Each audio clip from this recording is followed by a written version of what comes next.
Miliaria, commonly called as heat rash, is a common skin disease caused by blockage or inflammation of sweat ducts. Miliaria is frequently seen in hot, humid, or tropical climates, in patients in hospital and in neonatal period. Based on the level of sweat duct obstruction, miliaria is divided into three types. The first is Miliaria crystallina.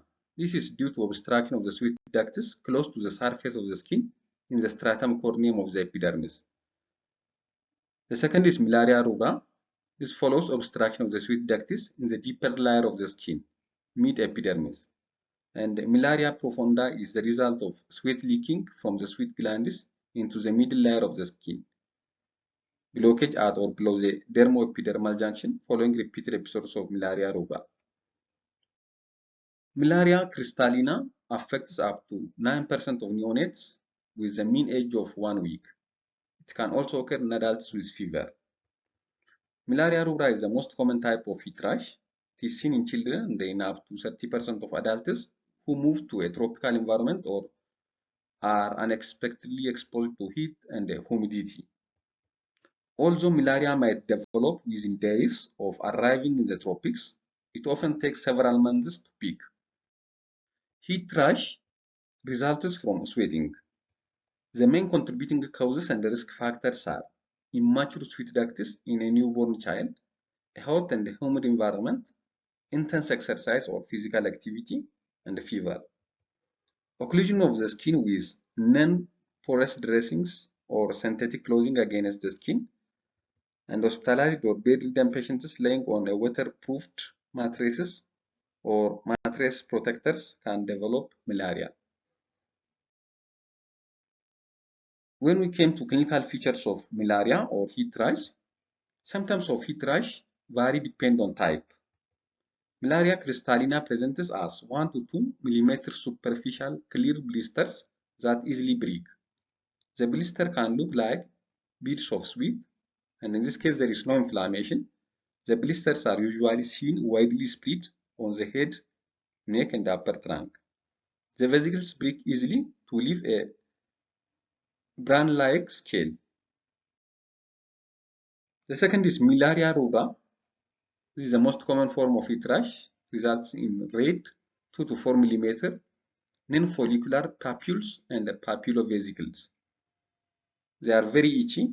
Background erythema is often present. In children, miliaria involves the trunk and the skin folds of the neck and the axilla or groin. In adults, this miliaria often affects the upper trunk, scalp, neck, and the flexure, particularly in areas of friction with clothing. Miliaria pustulosa is a variant of Miliaria rubra with pustules. Miliaria profund presents as asymptomatic deep papules. The flesh-colored 1 to 3 mm diameter papules develop on the trunk and extremities. Heat rash is diagnosed on its typical clinical presentation. In severe cases or repeated episodes, punch biopsy can be useful. Miliaria crystallina shows vesicles associated with the sweat ducts within or just under the stratum corneum of the epidermis. Histology of Miliaria rubra shows spongiosis and spongiotic vesicles. Zinc smear often taken from vesicles will distinguish miliaria from herpes simplex or toxic erythema of the newborn.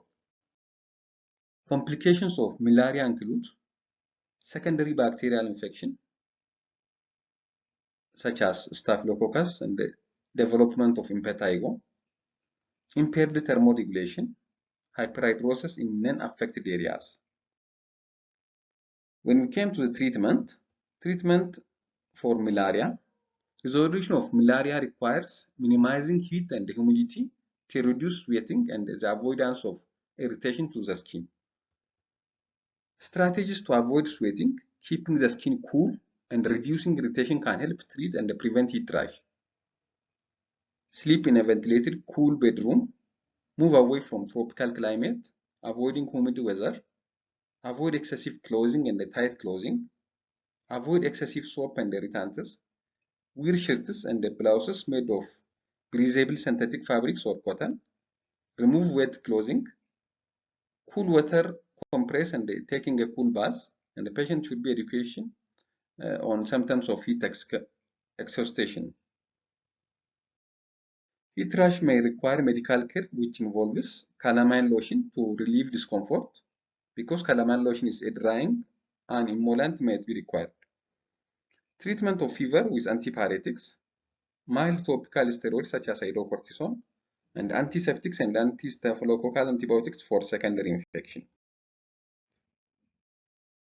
Most cases of heat rash resolve within a day or two after changing to a cooler environment without any treatment or complication. Thank you for watching.